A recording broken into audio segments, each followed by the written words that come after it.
because of you.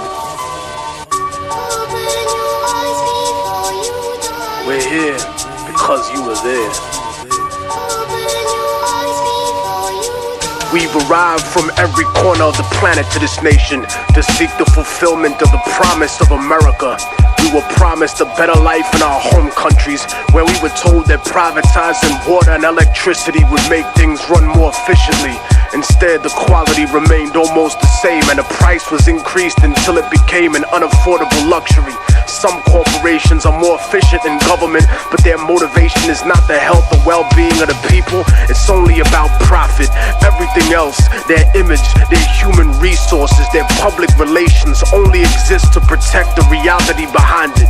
Once upon a time, we were told that nationalization would prevent growth by limiting competition, that our countries were nothing without the companies that invested in us. And so they privatized everything.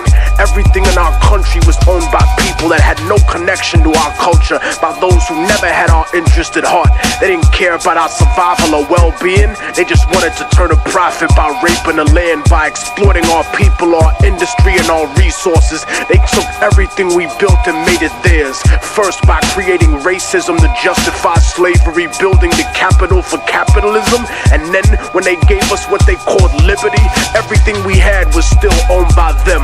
Our governments told us that socialism was the real enemy and that we would have freedom, but the foreign powers and corporations were the ones with the real freedom. The freedom to take all the wealth generated by our work and our land and give us only a small percentage of the scraps from the table. Their lust for power and their greed drove them to betray not only us, but themselves and the word of their own God.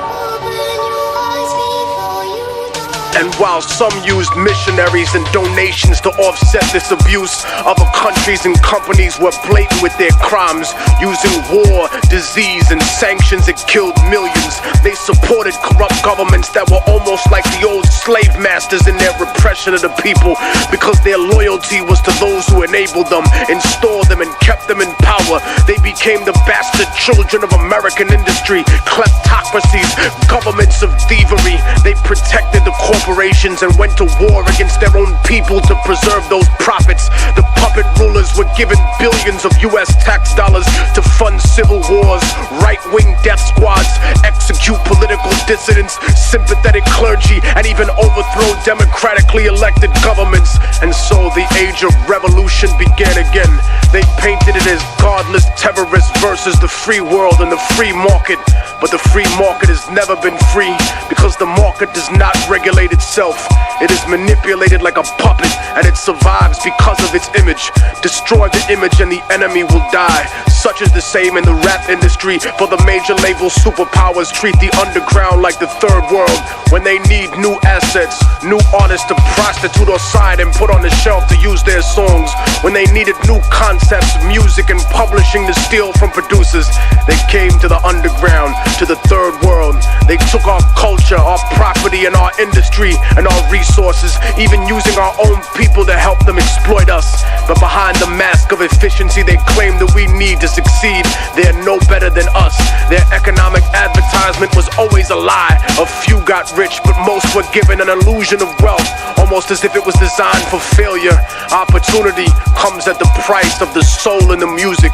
So remember what they are underneath the fancy architecture: glitter and rented jewelry, the cars, the IMF loans, the seeds with suicide genes, 20-year contracts and oil blood money. Build your defenses, my independent brothers and sisters. They'll stop at nothing to get what they want. They paint the third world underground as savage and backward, but the superpowers are no less corrupt. They've just learned to disguise it better, cause they fix elections too. They embezzle tax money, they go to war for resources, they fund terrorism for their own benefit. And when there's enough at stake, history's taught us that they'll even assassinate their own presidents.